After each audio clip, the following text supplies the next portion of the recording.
Olá, pessoal, tudo bem? Bem-vindos à quarta aula da Bio 103. Hoje, eh, essa aula é referente para a turma tanto de quarta-feira quanto de sexta-feira, de quarta-feira à noite e sexta-feira de manhã. Então, hoje a nossa aula vai falar sobre o que a gente chama de origem da variabilidade genética. Na verdade, vamos retornar um pouco os conceitos da aula anterior. É o seguinte. Lembre-se, a gente viu que evolução é mudança. Em termos de microevolução, essa mudança ocorre em termos das mudanças das frequências alélicas, tá certo? Porque, na verdade, em termos de macroevolução, essas mudanças acontecem da forma dos fenótipos, das grandes mudanças da evolução. Mas, já que o que determina essas mudanças no fenótipo, que possam ser herdáveis, são as mudanças que acontecem nas frequências alélicas de uma população. Então, a gente viu na aula passada que as frequências não mudam ao longo das gerações se não há nenhuma força evolutiva acontecendo, se a população é infinita e se os casamentos são ao acaso.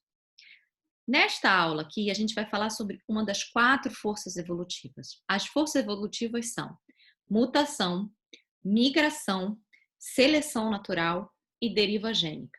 A gente vai ter, a aula de hoje será sobre mutação, sobre uma das forças evolutivas, que é a mutação, e a origem da variabilidade genética, porque a mutação é uma das forças evolutivas que ela é capaz, então, de mudar uma frequência alélica de uma população, já que ela, então, insere um novo alelo, um novo alelo na população, mas ela é uma força evolutiva que ela é capaz de gerar variabilidade. Seleção natural, por exemplo, ela é capaz de mudar as frequências alélicas, como vocês vão ver nas próximas aulas, mas ela não é capaz de gerar um novo alelo e gerar a variabilidade genética.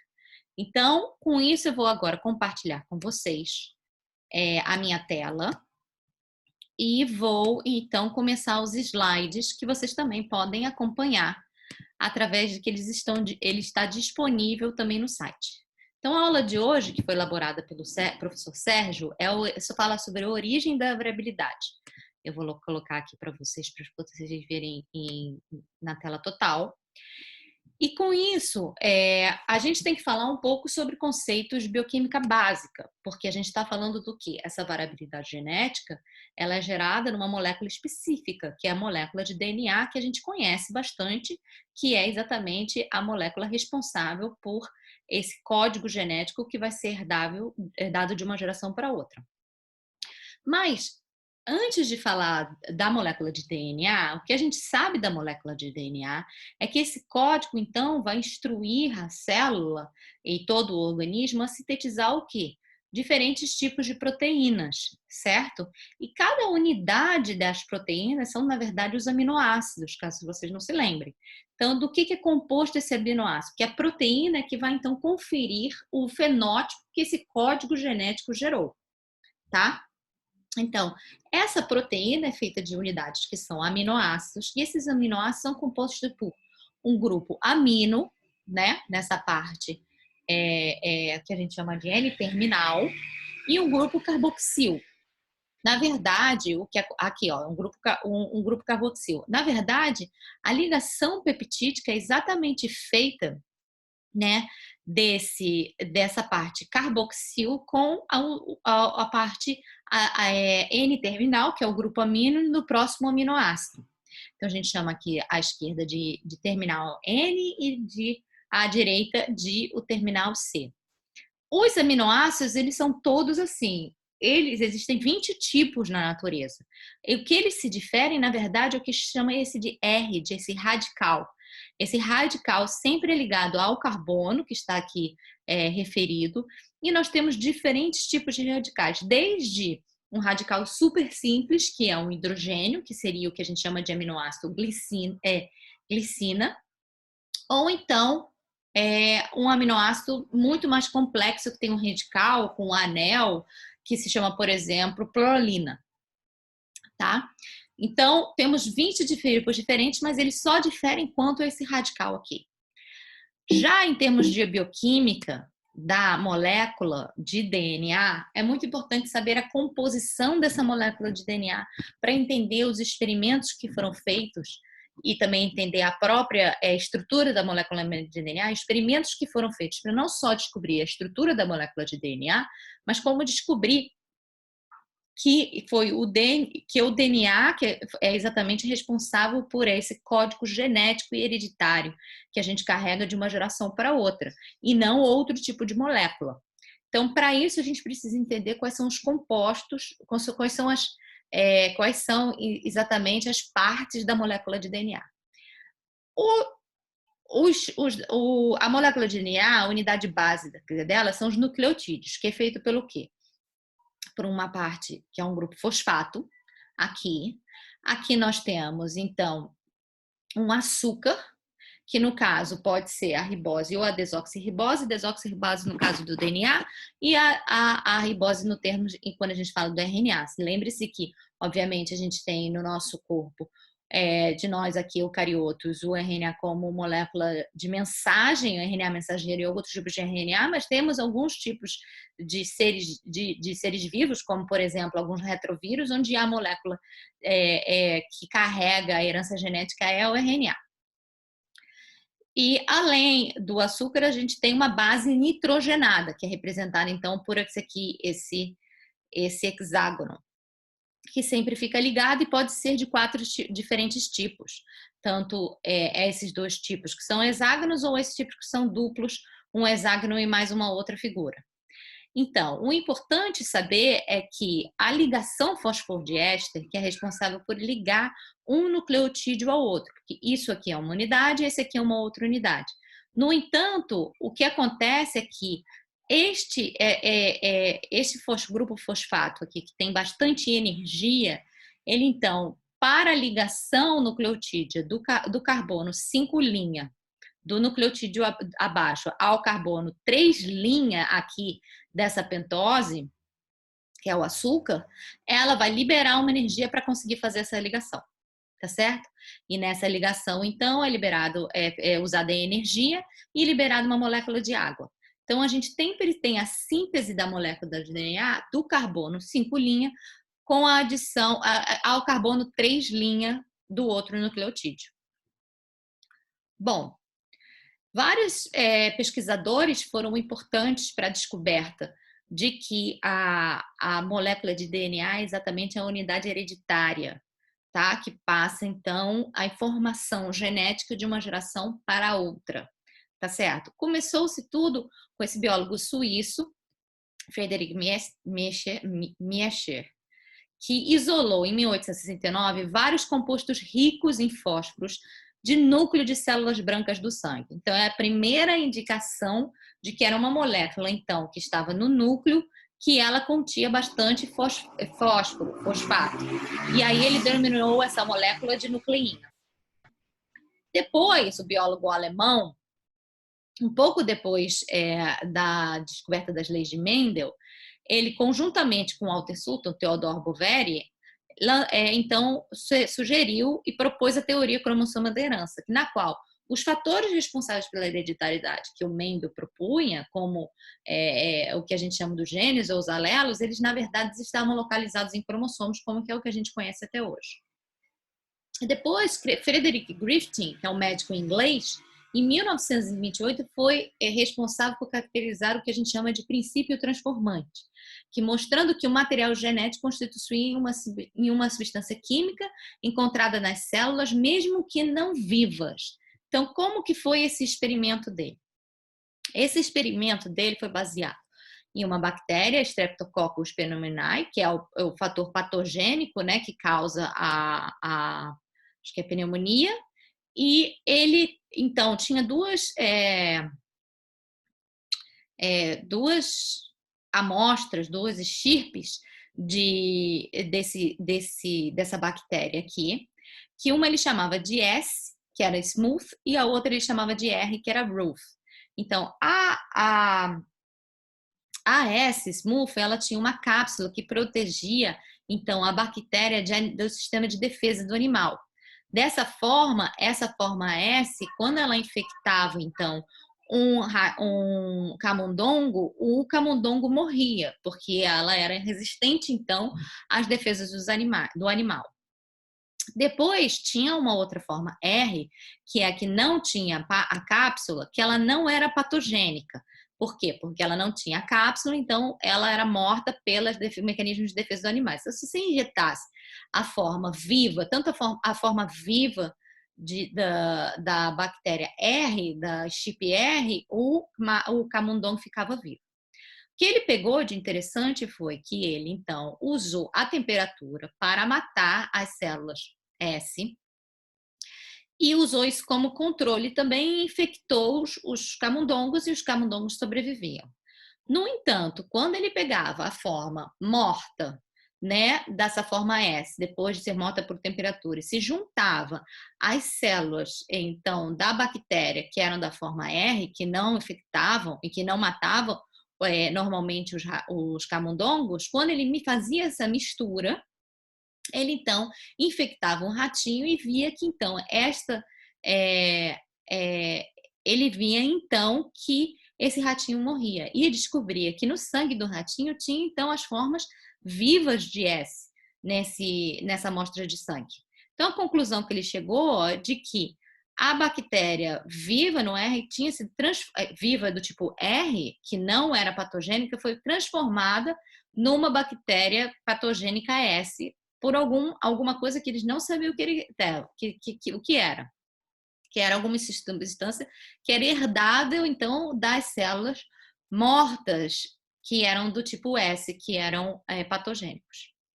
Depois, então, desse experimento, veio outro pesquisador, o Theodore Avery, que ele, juntamente com outros 2 pesquisadores americanos, demonstrou que o DNA é realmente material genético.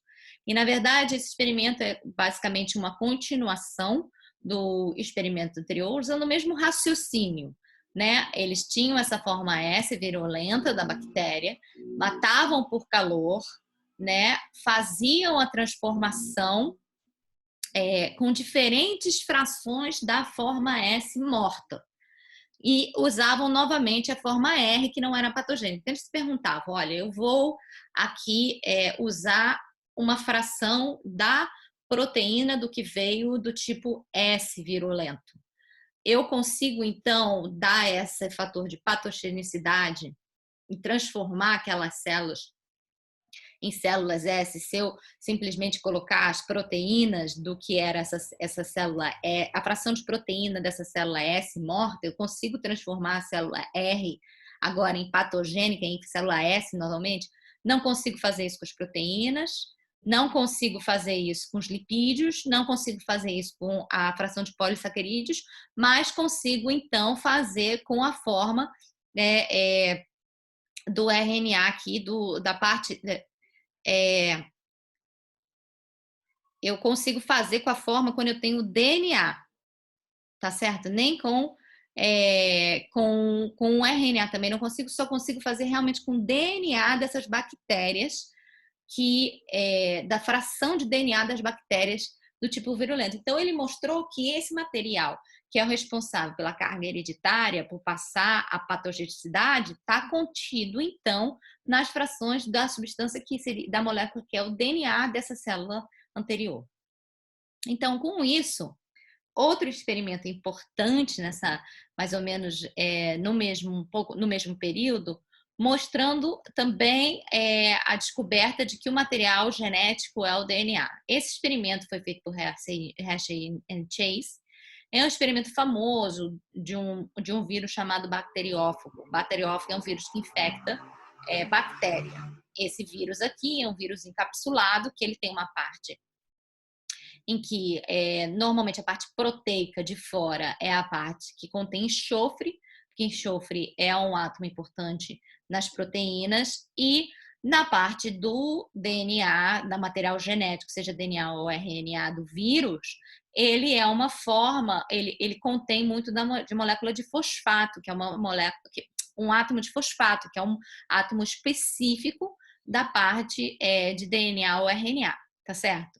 Então, o que ele fez foi, então, construir, né, reproduzir esses bacteriófagos com átomos radioativos. Então, no caso, ele construiu um grupo de bacteriófagos que tinham enxofre radioativo e outros que tinham fósforo radioativo. E com isso, ele infectou esses bacteriófagos em E. coli, que é um tipo de bactéria, que então, o que acontece? O vírus infecta a célula, que a gente sabe hoje em dia, que infecta a célula, deixando toda a sua parte proteica para fora e jogando para dentro o material genético que é capaz, então, de formar novos bacteriófagos a partir da síntese e da reprodução desses vírus dentro da célula da bactéria. E com isso, como é que ele descobriu isso exatamente? Foi que o que ele fazia? Ele pegava e deixava infectar. E aí via aquilo aqui, olha. Quando ele olhava, ele via que ele via os bacteriófagos que tinham infectado, a bactéria, a parte que entrava dentro da célula não era radioativa. No caso daqueles que tinham fósforo, que era onde ele tinha, então, colocado fósforo radioativo da parte de DNA, era a parte, então, que era radioativa que ficava dentro da bactéria, que era, então, passada para a próxima geração, enquanto essa aqui não era passada para a próxima geração. Então, o material genético responsável pela reprodução da próxima geração de bacteriófagos nessa bactéria era, sim, né, o material genético responsável era o DNA dentro desses vírus que estavam infectando as bactérias. Os ácidos nucleicos, no caso. Então, com isso, depois teve outro cientista chamado Erwin Jaffe, bioquímico austríaco, que formulou a regra de igual a porcentagem no DNA, a porcentagem de adenina e timina é igual à porcentagem de citosina, é igual entre si. E a porcentagem de citosina e guanina são iguais entre si. Que isso foi muito importante para desvendar a estrutura do DNA. Como eu disse para vocês anteriormente, o que acontece? Todo nucleotídeo ele é igual nessa parte aqui, quando eu estou falando de DNA ou quando eu estou falando de RNA. E quando eu estou falando de DNA, o fosfato tem a mesma parte que o fosfato, tem a mesma parte aqui, que é a desoxirribose, aqui que é o açúcar, mas nós temos 4 tipos diferentes de base nitrogenada. Uma é a adenina, outra é a citosina, a outra é a guanina e outra é a timina. Muitas vezes já ouviram falar nisso. E que esse cientista viu que quando eu olhava sempre a molécula de DNA e conseguia então medir a porcentagem de adenina e timina, via que essa porcentagem era a mesma, enquanto que a porcentagem de citosina e guanina também era a mesma.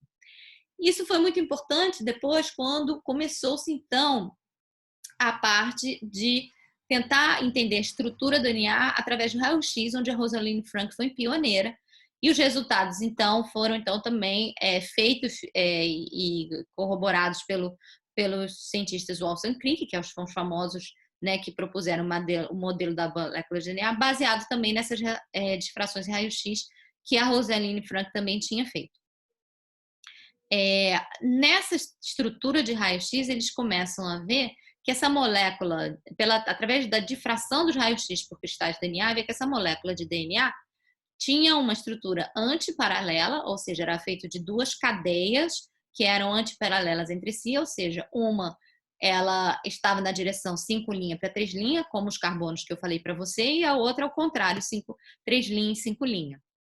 E que, na verdade, essas partes interiores da parte da molécula, que onde estão as bases nitrogenadas, então, se encontram e elas se ligam através do que a gente chama dessas pontes de hidrogênio. Então, a gente tem aqui a estrutura da molécula de DNA em dimensões, em termos dessa hélice que é formada, que a gente chama de dupla hélice, né?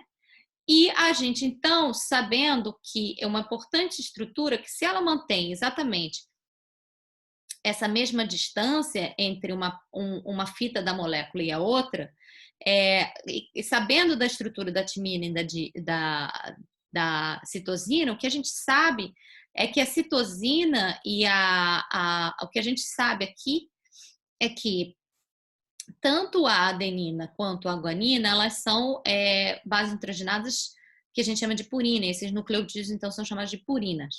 Enquanto que a citosina e a timina, elas são pirimidinas. Vejam que a estrutura da pirimidina ela é bem menor do que a das purinas. Então, se eu tivesse uma purina pareando com uma purina, ou uma pirimidina pareando com uma pirimidina, eu então teria esse diâmetro da molécula, da junção das duas fitas, de tamanhos diferentes, dependendo de onde esses nucleotídeos estiverem. Então, foi proposto, então, que como está mostrado aqui nessa figura, para que se esse diâmetro se mantesse constante, compatível com os dados de raio-x, dessa grossura da hélice, teria sempre que ser uma purina e uma pirimidina se pareando entre si nessa parte interior do pareamento das duas fitas. Então, foi mostrado exatamente que a estrutura de DNA, esse pareamento, tanto da adenina e da timina, quanto da guanina com a citosina, acontece por pontes de hidrogênio. Só que a adenina e a timina têm duas ligações de ponte de hidrogênio, enquanto que guanina e citosina têm 3 ligações de ponte de hidrogênio. Então, a gente tem então diferentes sulcos aqui nessa molécula de DNA, onde tem esses pareamentos específicos. E é importante saber que esse pareamento somente da adenina com a timina e da guanina com a citosina descoberto e compatível com a estrutura, vem também daquela primeira descoberta em que sabia-se que a proporção de atesina e timina era sempre a mesma e de guanina e citosina era sempre a mesma. Então, basicamente, esse DNA, essa molécula de DNA, que é responsável pelo código para codificar a sequência de aminoácidos e então a produção então das proteínas específicas responsáveis agora então por cada fenótipo que a gente vai poder detectar. Então, quando a gente tem uma variabilidade em termos de fenotípica, vem na verdade de uma variabilidade dessas proteínas que são produzidas numa célula, que são na verdade codificadas por um DNA diferente. Então, o código genético, basicamente, o que a gente sabe, do que a gente chama de dogma central da biologia, é que a partir da informação do DNA, então gerado uma outra molécula, onde a gente tem uma transcrição que é dada por que é gerado então esse mRNA, que esse RNA que vai carregar a mensagem, ou seja, a informação desse código genético que está contido na célula, vai carregar essa informação que vai ser decodificada pelo ribossomo e então estão sintetizando uma proteína. Então a gente chama essa fase de DNA para codificação do RNA de transcrição e a gente chama de tradução tradução, que seria a tradução do RNA em si na sequência de RNA, numa sequência de aminoácidos que vai gerar a proteína. Então, o dogma central diz que é sempre de uma molécula de DNA, você vai ter uma molécula de RNA e sim uma molécula de proteína. E o DNA pode se autorreplicar. E existem algumas exceções em relação a esse dogma que a gente conhece hoje em dia, como, por exemplo, os retrovírus, que são vírus feitos de moléculas de RNA como seu material genético, no qual eles, então, quando infectam um organismo, assim como o vírus, por exemplo, da herpes ou do HIV, eles, então, sintetizam uma molécula de DNA a partir dessa de RNA e se juntam ao DNA da célula, que, então, passa a fazer a transcrição e a tradução. Tá certo? Existem algumas outras exceções disso, mas a gente pode discutir durante a parte das dúvidas se a gente quiser conversar com o Diogo. Mas é que a biologia é muito diferente da física, da química, onde a gente tem, por exemplo, na física a gente tem força igual a massa vezes aceleração. Nada existe exceção. Biologia é a ciência das exceções. Então, mesmo o dogma central da biologia molecular, ele tem suas exceções. Mas na maior parte das vezes a gente tem sempre essa relação de DNA, RNA e proteína nessa direção. Então, o código genético, na verdade, então é baseado, o código que a gente chama de degenerado, porque nós temos para cada 3 nucleotídeos, então, a parte que é o ribossomo, onde vai fazer a tradução do RNA, ele reconhece, então tem um aminoácido específico para cada 3 nucleotídeos, que a gente chama de códon. E vocês podem ver que Então, se existem três posições de nucleotídeos, em cada uma dessas posições de nucleotídeo, nós temos, então, 4 possíveis diferentes bases. Seria timina, guanina, citosina ou adenina. No caso, a gente usa o U para chamar de uracil, porque como a molécula de DNA depois ela é transcrita em RNA, o RNA ele não tem timina. Ele só tem citosina, adenina e guanina e tem outro lugar da timina que é o uracil. Então, aqui na própria base do código genético, a gente usa o que a gente chamaria do código genético referente ao RNA. Mas, o que eu quero mostrar para vocês é que, lembra que eu falei no início da aula, existem 20 tipos diferentes de aminoácido. E a gente tem, para codificar cada um deles, um código que vem de 3 nucleotídeos juntos, e cada um desses nucleotídeos pode ser 4 diferentes nucleotídeos. Então, a gente teria, na verdade, 64 possibilidades, tá certo? Porque seria 4 vezes 4, 16, vezes 4, 64. Mas a gente tem 20 aminoácidos. Então, isso significa que alguns aminoácidos são codificados por mais de um códon, como, por exemplo, você pode pegar a leucina aqui, esse LEU. A leucina é codificada por esses 2 códons, mais esses 4 diferentes códons. Então, são 6 códons diferentes. Então, o que a gente chama de código degenerado, ou seja, mais de um códon pode codificar o mesmo aminoácido. Quando existem aminoácidos, por exemplo, como a metionina que mete, ela é codificada somente por um códon, A, U, G, assim como também o triptofano. Tá certo? E tem alguns que podem ser codificados por 2 e assim por diante. Mas o importante é quando você está fazendo a leitura do seu RNA e você quer saber qual aminoácido ele codifica, qual a ordem, você tem que ler de 3 em 3, procurando aqui.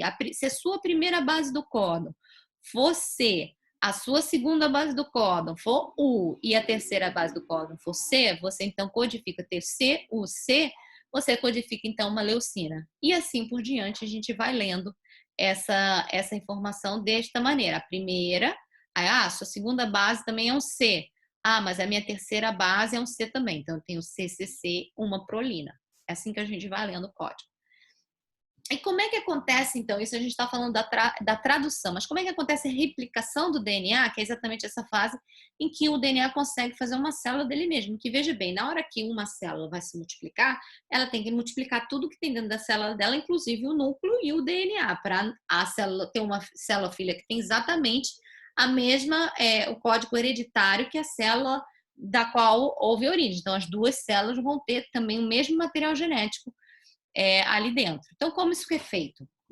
Na verdade, o que foi descoberto que a síntese da molécula do DNA é feita através da abertura dessa dupla hélice, tá certo? E existe uma proteína DNA polimerase e com a ajuda de várias outras proteínas aqui de um complexo todo, que ela então ela abre e sintetiza aqui uma fita paralela a fita 5' e uma outra fita paralela à que está na direção 3'. Então, desta maneira, é o que a gente chama de síntese semiconservativa, porque ela, então, usa essa molécula de DNA template, abre e sintetiza exatamente a parte igual ao seu template do outro lado. Então, vai conseguir, desta maneira, gerar 2 moléculas. Vejam bem aqui. Aqui eu tenho uma molécula de DNA circular muito encontrada em bactéria. Eu, então, abro essa forquilha de replicação e eu vou sintetizando para um lado e para o outro essas duas fitas, cada uma paralela às fitas que já existiam. Então, desse delvo DNA que é formado nessas 2 células abaixo, ele contém uma fita antiga e uma fita nova sintetizada, e esse aqui também uma fita antiga e uma fita nova. Isso que a gente chama de replicação semiconservativa. Para isso, existe uma série de proteínas, enzimas envolvidas. Enzimas que vão desde aquela que vai sintetizando a molécula de DNA, tá certo? Que vai colocando um nucleotídeo através da outra. Tem a enzima que abre a molécula de DNA, tá certo? Tem a enzima que mantém aquilo parado, estável, para que essa abertura vai ser feita. E lembre-se, a molécula de DNA, a gente só consegue botar um nucleotídeo atrás do outro da direção 5' para 3'. Então, quando eu estou sintetizando 5 linhas, 3 linhas, eu vou abrindo e vou fazendo, mas vai criar um problema sério quando eu estou fazendo na direção oposta. Porque, olha só, eu vou ter que ter a DNA polimerase aqui, que está em amarelo, sintetizando daqui das 5 linhas em direção a 3 linhas, mas a outra vai ter que estar sintetizando dessa direção para outra. Então, eu vou abrindo e vou ter que ir sintetizando. Essa eu continuo direto, mas essa aqui de baixo eu vou ter que dar uma parada, abrir e sequenciar de novo. Então, isso é um problema que esse vídeo aqui explica muito bem para gente como isso é feito. E por isso eu vou colocar eles para vocês verem. E eu acho que é bastante interessante colocar ele aqui, tá? É um vídeo do YouTube. Só um minutinho. E eu vou colocar ele aqui.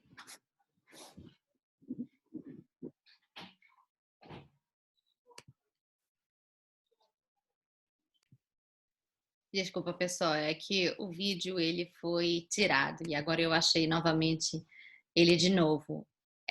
Eu vou compartilhar minha tela e depois eu vou botar um endereço certo para vocês, tá? Mas aqui tá, então, vou compartilhar com vocês esse vídeo, que tem uma legenda em português, tá? Que vai ajudar vocês a entenderem melhor a replicação. DNA is a molecule made up of 2 strands, twisted around each other in a double helix shape. Each strand is made up of a sequence of 4 chemical bases, represented by the letters A, C, G, and T. The 2 strands are complementary. This means that wherever there's a T in one strand, there will be an A in the opposite strand, and wherever there's a C, there will be a G in the other strand. Each strand has a 5' end and a 3' end. The 2 strands run in opposite directions. This determines how each strand of DNA is replicated. The first step in DNA replication is to separate the 2 strands. This unzipping is done by an enzyme called helicase and results in the formation of a replication fork. The separated strands each provide a template for creating a new strand of DNA. An enzyme called primase starts the process. This enzyme makes a small piece of RNA called a primer. This marks the starting point for the construction of the new strand of DNA. An enzyme called DNA polymerase binds to the primer and will make the new strand of DNA.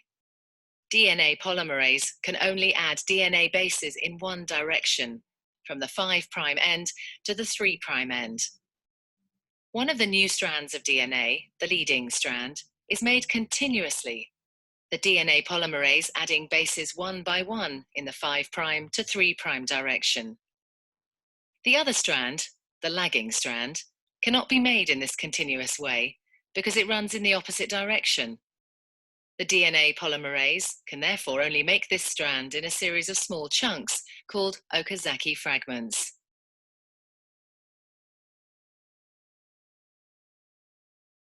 Each fragment is started with an RNA primer. DNA polymerase then adds a short row of DNA bases in the 5' to 3' direction.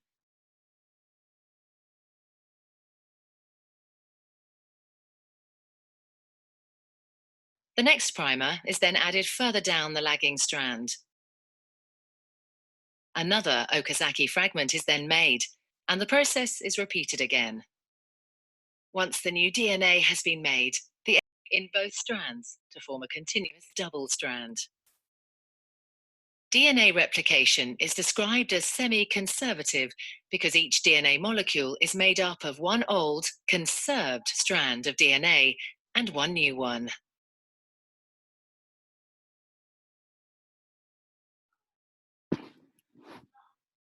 Bom, desculpe as interrupções, que a internet aqui não estava tão boa. A gente vai colocar o link desse vídeo para vocês na na internet para você, caso não tenha ficado bom na aula, tá? A gente vai colocar na página. Então, voltando aqui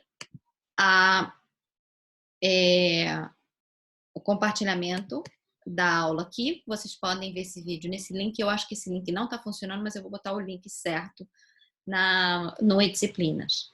Então, por que eu estou explicando para vocês o que é a molécula de DNA, como é que a replicação é feita e tudo mais? Porque a mutação, ela acontece na molécula de DNA. E essa mutação, ela acontece durante a replicação da molécula de DNA. E durante o processo de recombinação entre um cromossomo, um alelo e outro. Muitas vezes também pode acontecer nesses momentos. Então, as mutações, fatores importantes sobre as mutações.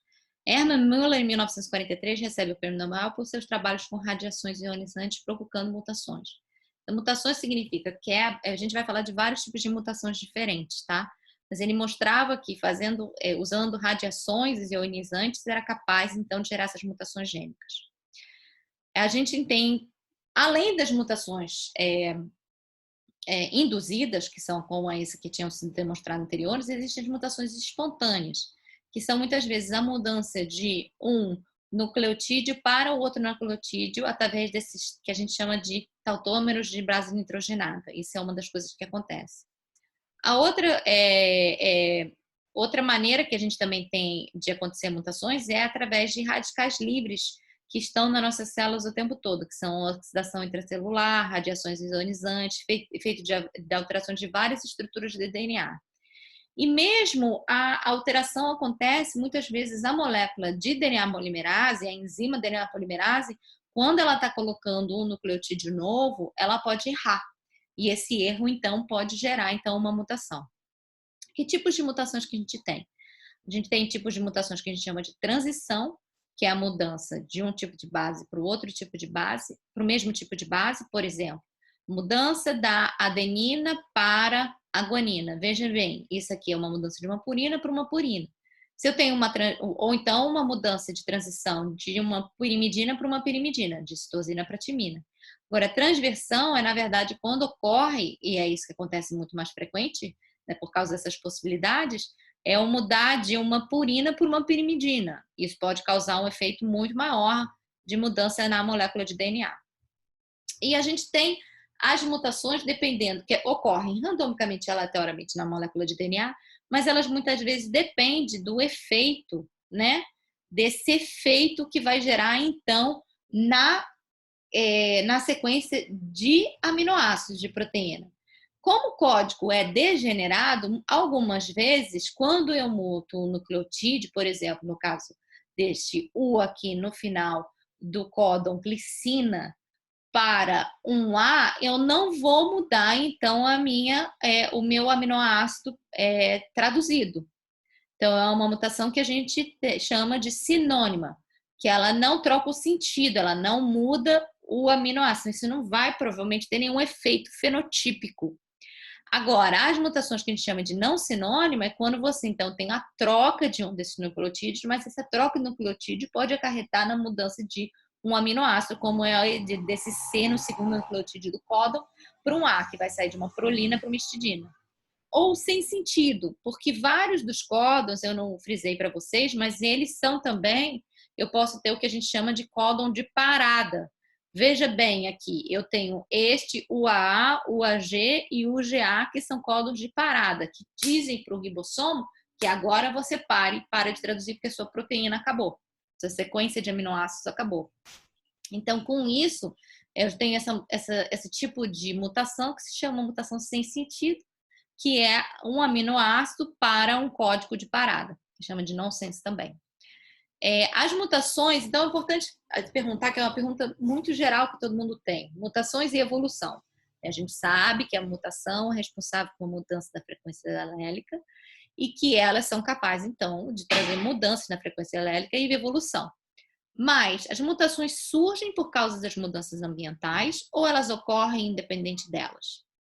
Né?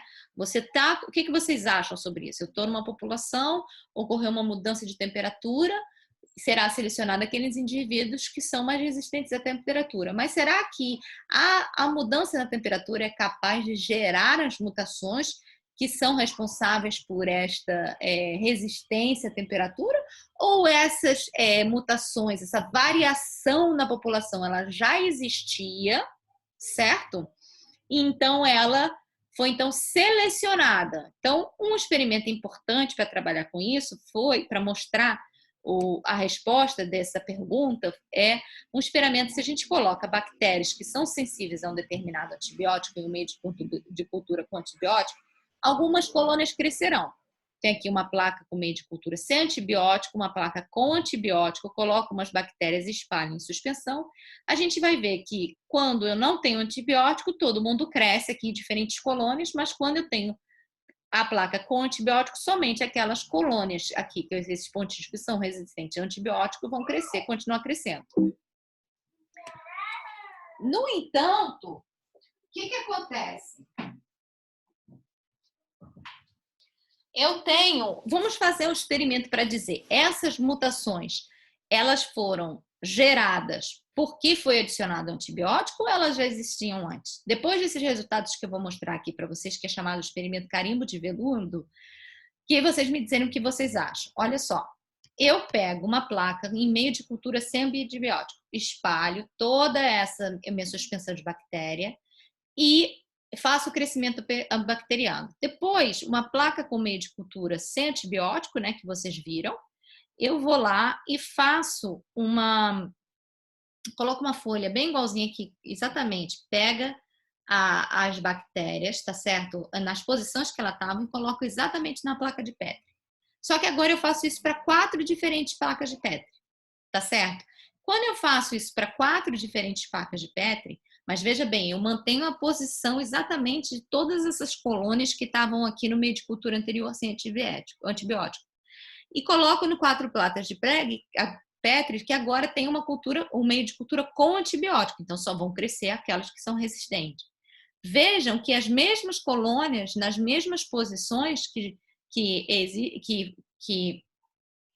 nas 4 placas de Petri diferentes, elas então cresceram exatamente na posição, exatamente as mesmas que eram resistentes nessa outra colônia aqui.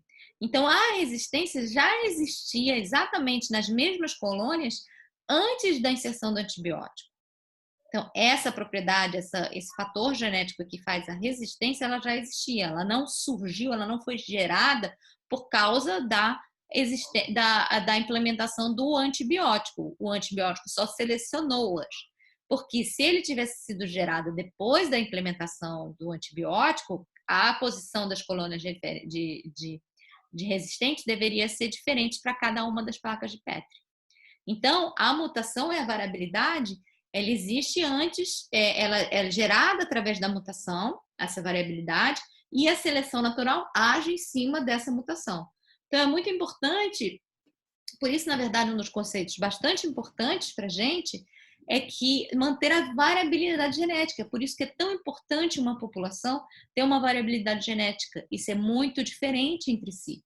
Porque garante que, se surgiu alguma questão, uma catástrofe, um vírus ou algum problema, aquela população vão ter indivíduos que possam ser resistentes e aquela população vai ser mantida durante muitas gerações. Porque se todo mundo for igual, todo mundo for um clone, todo mundo é suscetível às mesmas doenças ou os mesmos problemas.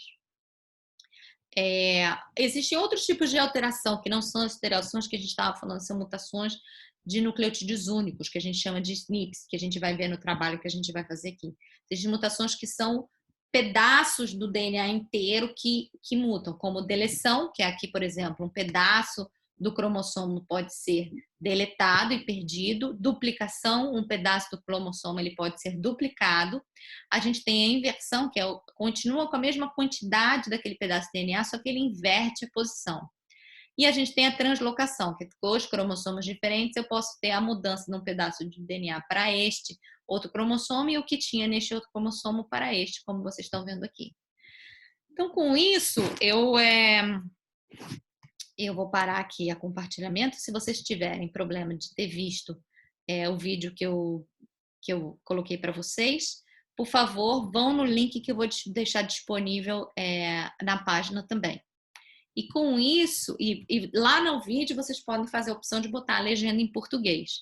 Com isso a gente termina essa aula aqui e vocês vão assistir, então a gente vai se encontrar depois para discutir, para tirar as dúvidas e para fazer o exercício que também vai estar disponível. Um abraço, obrigada. Tchau, tchau.